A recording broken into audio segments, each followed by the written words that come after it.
부목사 때 있었던 일인데요. 제주도에서 이민 오신 분이셨습니다. 제주도에서 이민 오신 분이시기 때문에 손재주가 또 손맛이 남달랐어요. 좀 힘들고 어렵게 이민 생활을 하시다가 성도들 몇몇의 도움을 얻어서 아주 자그마한 반찬 가게를 오픈했습니다. 그 가정이 제가 섬기던 교구였기 때문에 늘 제가 그 두 부부 집사님과 늘 교제하면서 함께 기도하곤 했었죠. 그래서 자그마한 반찬 가게를 오픈한 이후에 이름을 뭐로 정할까 하다가 이런저런 고심하다가 함께 기도하던 중에 무지개라고 이름을 졌습니다. 하나님이 주신 언약과 약속을 기억하고 하나님이 주신 은혜와 복을 누리도록 무지개라는 반찬 가게를 이제 오픈하게 된 것이죠. 개업 예배도 참 은혜 가운데 잘 되었어요. 도움을 주었던 성도들과 함께. 여러분, 그렇게 1년, 2년, 3년, 4년 자리를 잘 잡아갔어요. 제가 다니면서 또 얼마나 소문을 냈겠어요. 맛있다고 정말 맛있어요. 왜냐하면 조미료를 단 한 톨도 쓰지 않는 거예요. 김치를 할 때에도 천연 재료로 만드시는데 수고가 그래서 몇 배 더 들어간 것이거든요. 그래서 그 소문이 입으로 소문이 나서 1년 뒤에 2년 뒤에는 가게를 더 크게 확장하게 되었고 3년 뒤 4년 뒤에는 더 크게 확장하게 되었어요. 하나님 주신 은혜였죠. 그런데 4년째가 되었을 때 여집사님이 저한테 전화 한 통을 하신 거예요. 집사님, 저한테 신방을 요청하신 적이 거의 없으셨어요. 근데 전화를 요청하신 거예요. 무슨 일인가 했더니 목소리서부터 벌써 심각합니다.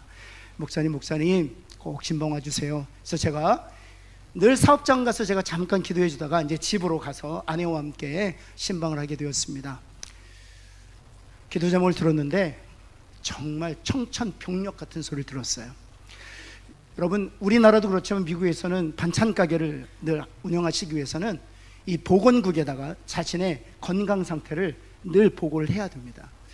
그 이유로 인해서 이제 정기 검진을 받으셨는데 의사로부터 시한부 6개월 선고를 받으신 거예요. 위암이었고 온몸에 다 퍼진 상태여서 어떤 치료도 불가능한 상태라는 것입니다.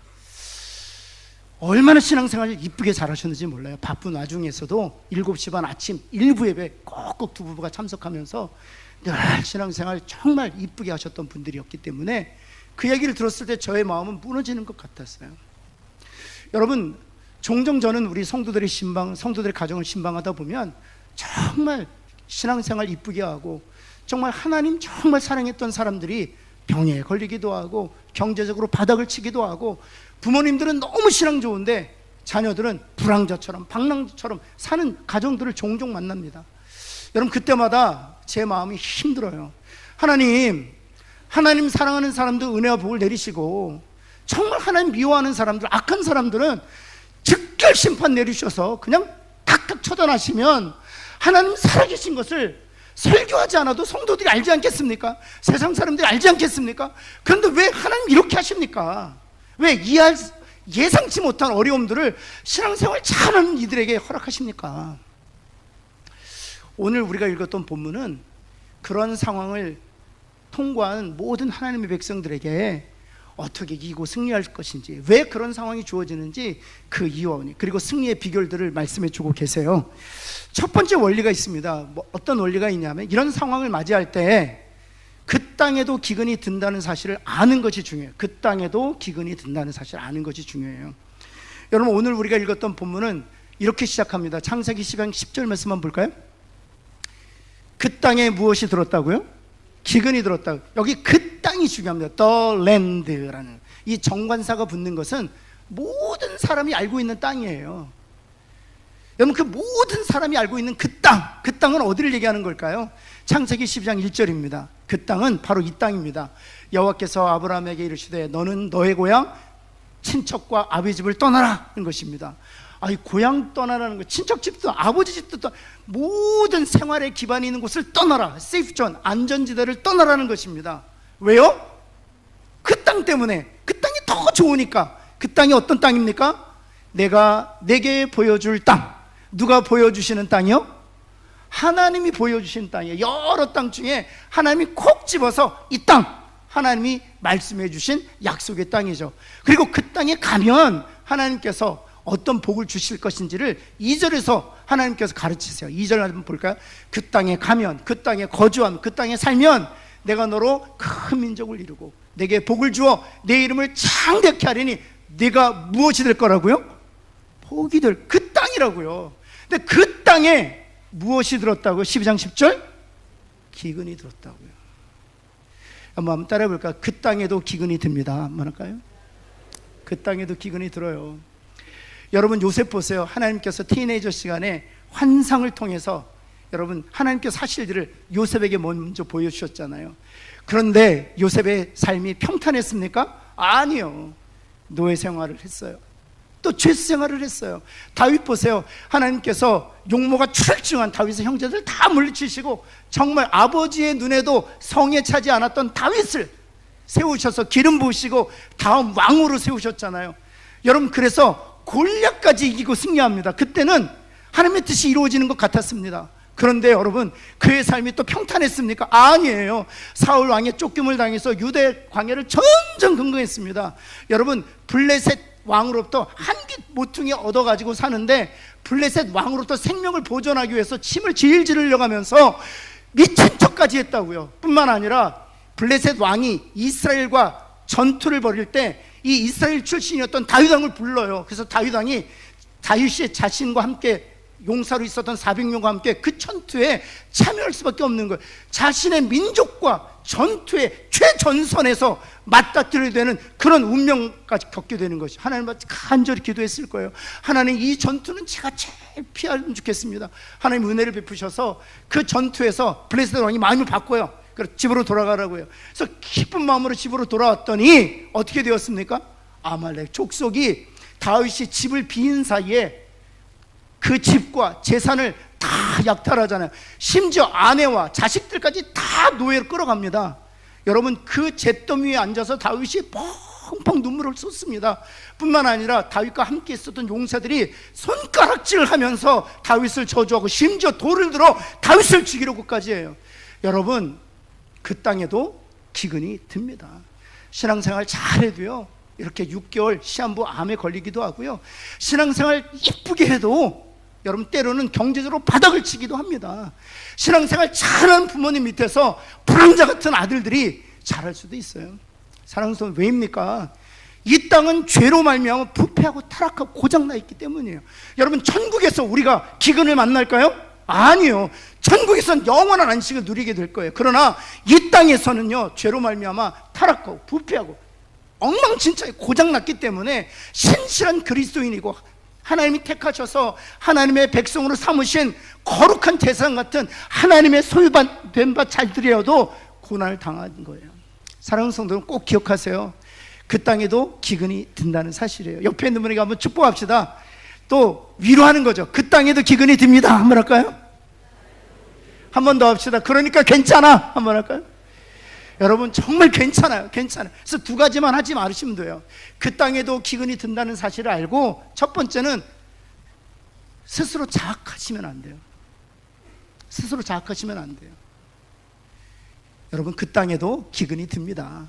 또 하나는 상대방을 향해 정죄해서도 안 돼요. 새벽기도 안 나오니까 그렇지, 예배 소홀히 하니까 그렇지, 말씀 따라 살지 않으니까 고모양 고리, 정죄하셔도 안 돼요. 여러분 그리스도 안에 있는 정죄함이 없다고 말씀하셨습니다. 왜냐하면 주님이 우리의 죄를 다 짊어지시고 그 죄의 값을 십자가에 다 지불해 주셨잖아요. 그 땅에도 기근이 든다는 사실을 알고 정죄하시면 안 돼요. 자학하거나 정죄하지 않으시기를 예수 그리스도의 이름으로 축원합니다. 이게 시작이에요. 이것을 알면 우리가 시작할 수 있어요. 다시 일어설 수 있어요. 다시 출발할 수 있습니다. 그리고 나서 기근이 든 그 땅에서 우리가 해야 될 일이 있는데, 그것이 무엇인가 하면 두 번째, 스스로 웅덩이를 파지 않고 생수의 근원 대신 하나님만 신뢰하는 거예요. 스스로 웅덩이 파지 않고 생수의 근원 대신 하나님만을 신뢰하는 거예요. 예레미야 선지자를 통해서 이스라엘 백성들의 죄악을 이렇게 경고하고 계세요. 거기서 우리가 교훈을 얻을 수 있어요. 한번 같이 한번 읽어볼까요? 시작. 내 백성이 두 가지 악을 행하였나니 곧 그들이 생수의 근원되는 나를 버린 것과 스스로 웅덩이를 파는 것. 여러분 이 생수의 근원되는 하나님을 버린 것과 스스로 웅덩이를 파는 것은 서로 연결되어 있어요. 원인과 결과예요.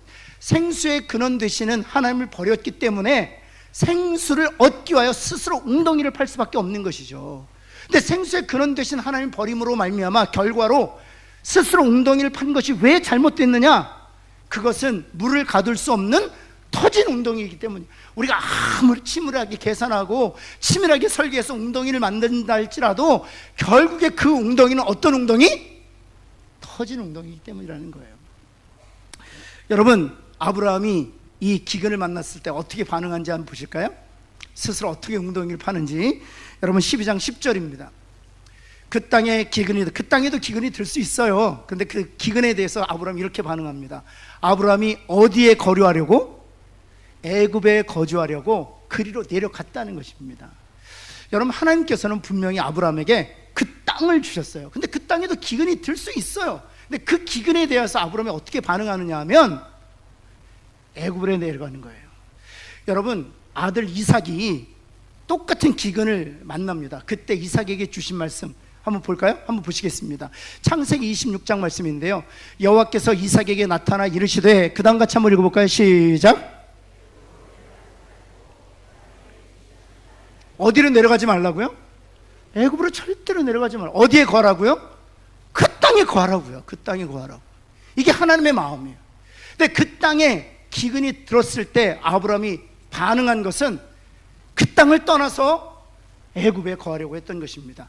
여러분, 애굽을 선택한 것은요, 아브라함이 믿음이 있는 자였기 때문에 그나마 애굽을 선택한 거예요. 원래 첫 번째 선택지는 하란입니다. 갈대아 우르를 떠나서 곧장 하나님이 지시한 약속의 땅에 오지 못해요. 왜냐하면 이 약속의 땅, 이 가나안 땅은 너무 촉박하고 황무지였기 때문에. 그래서 하란이라는 곳에 잠시 머물러요. 그래서 여러분 잘 아시는 것처럼 아브라함이 이삭을 얻지 않습니까? 이삭이 아내 자신의 며느리를 얻으려고 할 때 종에게 어디로 가라고 합니까? 애굽으로 가서 며느리감 구하라고 해요? 아니면 하란으로 가서 며느리감 구하라고 그래요? 하란으로 가. 왜냐하면 하란에 모든 자기의 근거지가 다 있었기 때문이에요. 여러분, 야곱도 에서를 피해서 도망칠 때 애굽 내려갑니까? 하란으로 갑니까? 라반 삼촌이 있는 하란의 집에 가거든요. 따라서 기근을 피할 목적이라면 첫 번째 선택지는 하란입니다. 그런데 왜 애굽을 갔을까요? 여러분, 하란까지의 거리는 자그만치 973km예요. 지금의 자동차로 14시간 반을 열심히 달려야 갈 수 있는 거리예요. 근데 애굽은요, 그의 반밖에 안 돼요. 320km밖에 안 돼요. 그래서 그나마 아브라함이 기근이 들었을 때 하란을 첫 번째 선택지를 선택하지 아니하고 차선 애굽을 선택할 수 있었던 것은 그나마 신앙인으로서 선택할 수 있는 후보지였어요. 그런데 그것조차도 무엇이었다고요? 스스로 웅덩이를 판. 우리 그리스도인들이요, 스스로 신앙적으로 웅덩이를 파기도 하는 거예요. 뿐만 아니에요. 여러분, 애굽에 내려갔을 때 우리가 잘 아는 것처럼 아내가 너무 이뻤나 봐요. 제가 얼마나 이 본문을 읽으면서 감사한지. 생명의 위협을 느낄 정도로 아름다운 거예요. 얼마나 감사해요. 옆에 있는 아내에게 감사하다고 한번 얘기해 주시겠어요?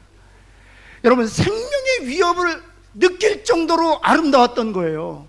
여러분, 그런데 보면 여러분, 우리가 잘 아는 것처럼 생명의 위협을 느낄 정도로 아름다웠던 아내로 인해서 자신의 생명을 지키고 자신의 재산을 보호할 요령으로 아내를 아내라 부르지 못하고 아내를 뭐라고 부르기도 합니까? 뭐 홍길동도 아니고 아내를 아내라 부르지 못하고 아내를 누이라고 부릅니다. 그런데 이것이요, 바로가 군사를 보내서 아내를 취할 때 세운 계획이 아니에요. 언제 이 계획을 세우는지 보실까요?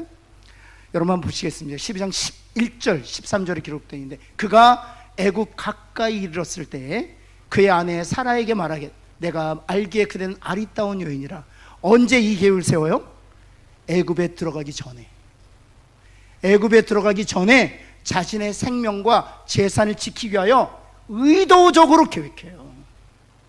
아내라 부르지 않고 누이라 부르겠다는 거예요. 그것을 통해서 그 다음 절에 보면 내 생명을 지키고 내 재산을 보호하겠다는 거예요. 여러분, 그런데 이 스스로 만든 웅덩이가 터질 줄은 꿈에도 생각 못했어요. 여러분, 왕이 자신의 아내를 취할 것은 이 웅덩이에 계산되어 있지 않아요. 그런데 그의 아름다움이 어디까지 들어가게 돼요? 고관들에 의해서 왕궁에까지 들리게 되고요, 왕이 친히 군사를 보내서 아내를 취합니다. 아브라함은요, 자신이 철저히 설계한 그 웅덩이에는 왕이 군사를 보내서 자신의 아내를 취할 것까지는 포함되어 있지 않아요. 여러분, 스스로 만든 웅덩이는 언제 터졌는 줄 아느냐 하면, 그것이 터질 때 비로소 알게 되는, 이것이 터졌구나 알게 되는 거예요. 근데 여러분, 반면에 다윗은 어떠했습니까? 사울을 2번이나 죽일 수 있는 기회가 있었잖아요. 첫 번째는 그렇다 할지라도 두 번째는요, 그와 함께 따르던 신하들이요 간곡히 다윗에게 요청합니다. 한 번의 기회는 몰라도 2번의 기회를 주시는 것은 하나님이 주신 기회입니다. 하나님께서 밥상 왜 다 차려놓으셨는데 왕이요, 그 밥상을 걷어차십니까? 취하십시오. 이렇게 다윗에게 간곡히 요청합니다. 그럼에도 불구하고 다윗은요, 스스로 자신의 미래를 위하여 웅덩이를 만들지 않습니다. 그 웅덩이를 누구에게 맡겨요? 생수의 근원 되시는 하나님께 맡겨, 자신의 미래를. 사랑하는 성도 여러분, 스스로 웅덩이를 파는 어리석은 자가 아니라 생수를 주시는 하나님을 의지하는 저와 여러분 되기를 예수 그리스도의 이름으로 축원합니다. 그래서 예레미야를 통해서 스스로 웅덩이를 팠던 이 예레미야, 이스라엘 백성을 향하여 동일한 예레미야 선지자를 통해서 이렇게 말씀하세요. 한번 볼까요? 이렇게 말씀하세요. 같이 한번 읽겠습니다. 12절 말씀이에요. 같이 읽습니다. 시작. 너희가 내게 부르짖으며 내게 와서 기도하면 내가 너희들의 기도를 들을 것이다. 스스로 웅덩이 파고 생수 근원 되신 하나님을 버렸어요. 그럼에도 불구하고 그들을 향하여 하나님께서 예레미야를 통해 다시 말씀하시는 거예요. 너희가 내게 와서 부르짖고 기도하면 내가 너희들의 기도를 듣겠다는 것입니다. 비록 생수의 근원 되신 하나님을 버리고 그리고 스스로 터진 웅덩이를 만들었지만, 그러나 그럼에도 불구하고 너희들이 내게 와서 기도하고 부르짖으면 내가 너희를 기도를 듣겠다는 것입니다. 더 나아가서 온 마음으로 나를 구하면 내가 만나 주겠다는 거예요. 사랑하는 성도 여러분, 스스로 웅덩이 파서 결국엔 터진 웅덩이라는 사실을 확인하셨습니까? 괜찮습니다. 늦지 않았습니다. 지금이라도 예레미야 통해서 주시는 말씀에 반응해서 하나님 앞에 나아가 기도하고 하나님 앞에 나아가 부르짖고 온 마음으로 하나님을 구하는 그런 저와 여러분 되기를 예수 그리스도는 축원합니다.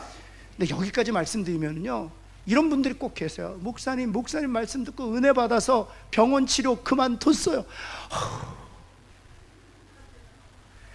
어떨 땐 청년들이 그러다, 목사님 저 학교 중퇴했어요. 그래서 제가 어쩌라고? 목사님 말씀하셨잖아요. 생수의 근원 되시는 하나님을 의지하라고, 스스로 터진 웅덩이 만들지 말라고. 그래서 제가 학교 중퇴하고 병원 치료 중단했어요.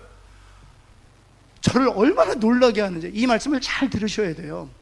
여러분, 하나님을 신뢰하고 스스로 웅덩이를 만들지 않는 아주 가장 이상적인 모범 답안이 누구냐면 모세와 여호수아예요. 아말렉 대군이 쳐들어왔을 때 여호수아 뭐 했습니까? 기도했습니까? 싸웠습니까? 열심히 전투했어요. 그런데 여호수아가 아말렉 대군을 맞이해서 최선을 다해서 열심히 전투할 때 모세는 뭐 했습니까? 기도했어요. 산에 올라가서 기도했어요. 그것이 가장 이상적인 거예요. 제가 간이 좀 안 좋아요. 이러면 대번에 그러시다. 그럴 줄 알았어요. 목사님 얼굴 꼬무더니 술을 좋아하시는군요. 종종 이런 분들이 있어요.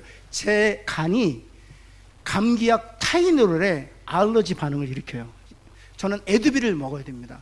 근데 제가 감기를 걸렸어요. 우리 교회 처음 와서 감기에 걸렸어요. 그래서 주일날 말씀 전해야 되는데 급해서 약을 찾아보니까 에드빌이 없는 거예요. 이브로펜 계열 약이 없는 거예요. 그래서 여보 감기약 없어? 그랬더니 여보 타이노롤 있어? 그러는 거예요. 그래서 나 타이노롤 이 아스타미노펜에 알러지 현상이 있는데 괜찮겠나? 그랬더니 옆에서 또 아내가 부축히더라.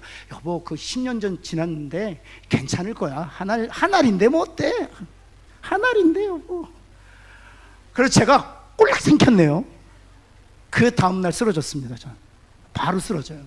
그리고 나서 제가 기도했어요. 하나님 어느 병원을 갈까요? 고신대병원, 부산대병원, 백병원, 부산에 많은 병원이 있는데 또 병원에 가니까요, 제 아내 심장이 좀 안 좋아서 고신대병원 갔었거든요. 갔더니 최 교수, 박 교수, 김 교수, 이 교수, 심장만 10명이에요. 누구를 선택해야 돼요? 양방을 갈까요? 한방을 갈까요? 도수치료를 받아야 될까요? 아니면 뜸을 받아야 될까? 한약을 먹어야 될까? 뭘 해야 될까요? 그러니까 기도해야 돼요. 열심히 기도했어요. 기도했더니 연결해서 온 종합병원에 갔습니다. 서면에 있는. 거기에 갔더니 과장님이요, 대뜸 제 얘기를 듣더니 이렇게 얘기하시는 거예요. 그런 예는 없다는 거예요. 뭐 타이닌을 먹고 그 간 부전이 있어서 쓰러지, 그런 예는 여기가 아닌가? 기도하고 왔는데. 그러더니 저한테 계속 그러는 거예요. 목사님 뭐 드셨냐고, 제발 실토하라고. 홍삼 드셨냐고, 한약 드셨냐고. 아니라고, 저 타이놀밖에 안 먹었다고. 아, 그럴 리가. 술 드셨죠? 아니라고, 스트레스 때문에. 이상한 거예요. 이게 아닌데. 그랬더니 과장님이 나가시고, 우리나라는 좀 수직적인 관계잖아요. 그래서 과장님 나가시고 부과장이 옆에서 잠잠히 듣고 있던 부과장이 남았어요. 그러더니 제 손을 꼭 잡고, 목사님, 제가 목사님 케이스 박사 논문 썼습니다, 그러더라고요. 목사님 걱정하지 마세요. 제가 그분 때문에 살았어요. 치료 잘 받았어요. 여러분, 누가 보내주셨어요? 하나님이. 여러분, 열심히 싸우면서 기도하는 거예요. 찾으면서 기도하는 거예요. 두드리면서 기도하는 거예요. 그것이 여러분 생수의 근원 되시는 하나님을 의지하는 거예요. 그런 저와 여러분 되기를 예수 그리스도는 축원합니다. 여러분, 그리고 세 번째 우리가 해야 될 일이 있다면, 하나님 아버지께서 당신의 자녀들을 여기 반드시라는 단어가 중요해요. 반드시 축복하고 보호하신다는 사실입니다. 여러분, 저희 그 첫째 아들하고 둘째 아들이 있는데, 어렸을 때 보면 둘째가 참으로 엉뚱해요. 둘째가 저를 많이 닮았거든요. 그래서 첫째는 크리스마스 이렇게 발표할 때 보면 율동도 곧잘해요. 그래서 첫째가 이제 3, 4학년 발표를 한 거죠. 그리고 나서 제가 2년 터울이니까 둘째 이제 유년부가 올라온 거예요. 우리 둘째는 또 얼마나 잘할까 이렇게 봤더니, 둘째는요, 먼 산만 쳐다보이네. 갑자기 그러더니 먼 산 쳐다보던 애가 갑자기 뒤돌아서서 친구랑 장난질하는 거예요. 아니, 다른 애들은 다 생글생글 율동도 하고 이쁘게 하고 그러는데, 찬양도 잘하고, 우리 작은 애는 멀뚱 있더니 뒤에 있는 아이는 장난만 하는 거예요. 그런데요, 제 눈엔 누구만 보여요? 율동 잘하는 애들 눈에 안 들어와요. 누구만 보여요? 그 먼 산 쳐다보고 장난질하는 둘째만 보여요. 그리고 아이폰으로, 핸드폰도 누구만 찍어요? 둘째만 찍습니다. 여러분, 우리는 종종 하나님과 하나님의 자녀들이 우리의 관계를 오해해요. 우리가 율동 잘해야 하나님이 우리를 사랑한다고 생각해요. 우리가 노래를 잘 불러야 하나님 우리를 이쁘게 생각하신다고 생각해요. 아니요. 여러분, 그렇지 않습니다. 수많은 사람이 있는데 그 중에 멀뚱멀리 하늘 쳐다보고 멀뚱멀뚱 친구랑 장난해도 하나님 눈에는 누구만 들어오는 줄 아세요? 하나님이 예수 그리스도의 피값 주고 사신 당신의 자녀들만 눈에 들어오는 거예요. 그래서 여러분, 창세기 12장 17절에 보면 스스로 웅덩이 팠잖아요. 애굽 내려가고 아내를 누이라 하고 스스로 웅덩이 팠잖아요. 그리고 터진 웅덩이인 것을 확인했잖아요. 그런데 12장 17절 한번 볼까요?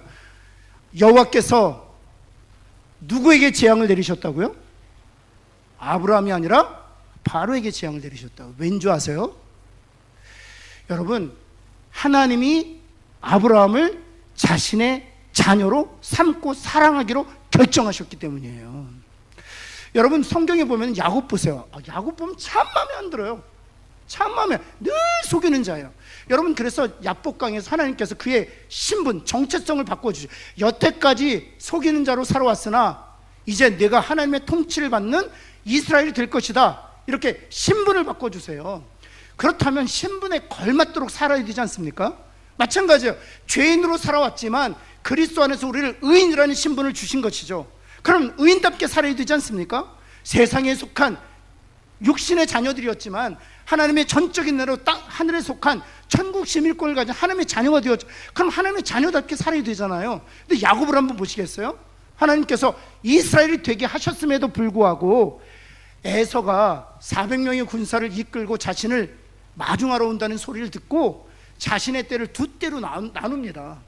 첫 번째 때는 뭡니까? 에서와 맞추면 작살나잖아요. 첫 때가 에서의 의도를 모르니까 이게 작살나면 자기는 두 번째 때 두 번째 그룹하고 도망가겠다는 속셈이거든요. 근데 첫 번째 그룹이 누굽니까? 죄송합니다. 못생긴 레아. 못생긴 레아. 이 첫 번째 그룹이에요. 아니, 못생긴 것도 억울한데 총알바지로 내모른 거죠. 총알바지로. 그리고 두 번째 그룹이 누구냐면 이쁜 라헬, 그리고 그 아들 요셉과 베냐민.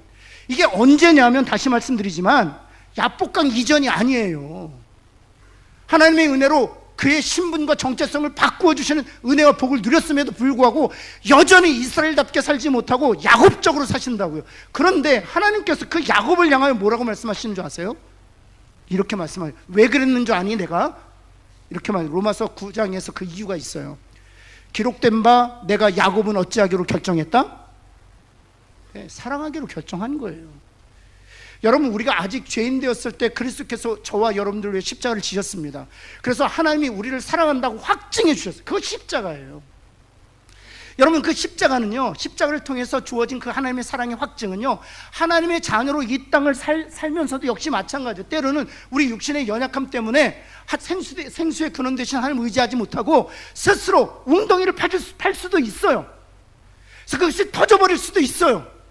그래도 여전히 하나님이 사랑하기로 결정하셨기 때문에 하나님이 우리에게 복과 은혜를 주신다는 거예요. 하나님이 신실하기 때문이에요. 하나님이 의로우시기 때문이에요. 하나님은 영원히 약속과 언약을 지키시는 분이기 때문이에요. 여러분, 하나님이 여전히 우리를 사랑으로 결정하셨고 그 결정은 영원하기 때문에 우리가 어떤 상황과 처지 가운데 있을지라도 하나님은 반드시 내 편이시다, 하나님은 반드시 나를 도우신다, 하나님은 우리의 가정을 회복시키신다, 하나님은 나를 수렁에서 건지실 것이라는 믿음을 가지는 저와 여러분 되기를 예수 그리스도에는 다시 한번 축원합니다. 여러분, 그래서 야곱의 후손들을 향하여 예수님께서 하나님이 이렇게 말씀하세요. 한번 볼까요? 이사야서 41장 1절 한번 볼까요? 14절 버러지 같은 너 야곱아, 이렇게. 여기에 의성어를 넣는다면 제가 이렇게 으이구 이 버러지 같은 놈들아, 이런. 그들은 이스라엘이에요. 그런데 여전히 그들의 삶을 보면 야곱적으로 사는 거예요. 근데 야곱적으로 사는데 버러지 같은 거예요. 죄송하지만 옆에 있는 분한테 한번 축복하면서 얘기할까요? 야, 이 버러지야, 한번 할까요? 근데 이게 축복이에요. 축복이에요. 버러지인데 누구의 버러지예요? 하나님의 버러지. 한 번 더, 하나님의 버러지야. 하나님의 버러지. 근데 벌어진 거예요. 벌어진 거예요. 내가 하나님의 자녀인데도 땅에 속한 사람처럼 사는 거예요. 의인인데도 죄인처럼 사는 거예요. 근데 이 버러지 같은 이거 야곱아 하면서 뭐라고 말씀하세요? 내가 너를, 여러분, 그래서 말씀하시는 거예요. 내가 선하고 의롭기 때문에 하나님 나를 도우시는 게 아니에요. 하나님이 나의 아버지 되고 하나님이 나를 사랑하기로 결심하시고 결정하셨기 때문에 여전히 나의 편이 되어주시는 거예요. 그 하나님을 신뢰하시기를 예수 그리스도의 이름으로 축원합니다. 예, 축원합니다. 무지개 반찬 가게 궁금하시잖아요. 얘기는 해놨는데 마치지 않고 가면 여러분 나중에 물어보실 것 같아서. 드디어 6개월이 되었습니다. 시한부 선고 6개월 전화가 왔어요. 집사님이 저한테 이렇게 얘기하시는, 목사님, 이제 마지막으로 제가 식사 대접하고 싶습니다. 그러면 마지막으로. 반찬 가게 하시는 분이기 때문에 얼마나 음식 솜씨가 좋은지 몰라요. 마지막으로. 제가 마지막에는 얘기를 듣는데 마음이 너무 힘든 거예요. 그래서 아내와 함께 마지막 식사를 하기 위하여 제가 그 집을 방문했습니다. 뭐 식사를 어떻게 할 수 있겠습니까? 먼저 예배를 드리는데 제가 집사님께 기도 제목 있으시면, 제가 기도 제목 다 알고 있죠. 기도 제목 있으시면 말씀해 주세요 했더니, 목사님 그럴 줄 알았어요. 목사님 얼굴 보니까 너무 심각하네요. 목사님, 제가 일주일 전에 정기 검진을 받았고 어저께 그 결과가 나왔어요. 근데 그 검사 결과를 보니까 목사님, 암이 다 사라졌대요. 저도 제가 집사님 정말이냐고. 정말이에요. 암이 다 사라졌어요. 온몸에 퍼졌던 암이 완전, 의사도 이유를 모르겠대요. 암이 완전히 다 사라졌대요. 모르겠대요. 그래서 제가 집사님한테 따졌죠. 근데 왜 마지막 맞췄냐고 그러셨냐고. 제가 오는 길이 얼마나 힘들었는 줄 알아요. 그거는 목사님이 저를 위해서 기도해 주셨잖아요. 그거 마지막이라고. 그거 이제 더 이상 기도하지 않아요. 그래서 마지막이라 했다는 거예요. 그리고 함께 온 가족이 모여서 찬양하고 정말 위로해 주시고 회복시켜 주시고 치료해 주신 하나님을 찬송했었어요. 역시 밥도 맛있게 먹고 왔습니다. 사랑하는 성도 여러분, 하나님은 우리를 당신의 자녀로 삼기 위해 십자가를 내어주셨습니다. 그리고 사랑하기로 결정하셨어요. 때로는 그 땅에 기운이 들지라도 낙심하지 마, 정죄하거나 자학하지 마세요. 그때 우리가 해야 될 일은 정죄하거나 자학하는 일이 아니라 스스로 웅덩이 파는 대신, 생수의 근원 대신은 하나님을 의지하는 겁니다. 심지어 스스로 웅덩이 파다가 그것이 터진 것을 발견했을지라도 예레미야를 통해서 말씀하신 것처럼 다시 하나님을 향하여 얼굴을 들고 부르짖고 기도하면 됩니다. 그러면 아버지 되시기로 사랑하시기로 결정하신 하나님이 은혜도 주시고 또 벗어날 길도 열어주시고 사람도 붙여주시고 회복도 시켜주시고 수렁에서도 건져주실 줄을 믿습니다. 기도하겠습니다. 하나님, 우리 사랑하는 성도님들, 우리 기도합니다. 그 땅에 기근이 들어서 하나님 정말 힘들고 어려운 삶을 살아가는 정말 호흡하기도조차도 어려운 그런 하나님 그런 상황에 몰려있는 우리 성도들이 있습니까? 하나님, 생수의 근원 되신 하나님을 향하여 다시 한번 고개를 들고 기도하고 부르짖습니다. 하나님, 때를 따라 돕는 은혜를 허락하여 주옵소서. 하나님, 질병으로부터 치료하시되 완전히 낫게 하여 주옵소서. 하나님, 특별히 경제적으로 바닥을 치는 상황입니다. 하나님, 피할 길도 열어 주옵시고 사람도 붙여 주옵시고 막힌 문도 활짝 열어 주옵시고 예상치 못한 은혜도 허락하여 주셔서 하나님, 이 진흙탕 같은 수렁에서 속히 건진받도록 하나님 역사하여 주옵소서. 하나님, 우리의 자녀들 자손들 보면 참으로 마음에 들지 않지만 하나님이 함께 하시면 신앙의 구멍, 영적인 하나님의 사람들 될 줄을 믿습니다. 주님, 은혜를 베풀어 주옵소서. 우리 주 예수 그리스도의 이름으로 간절히 기도합니다. 아멘.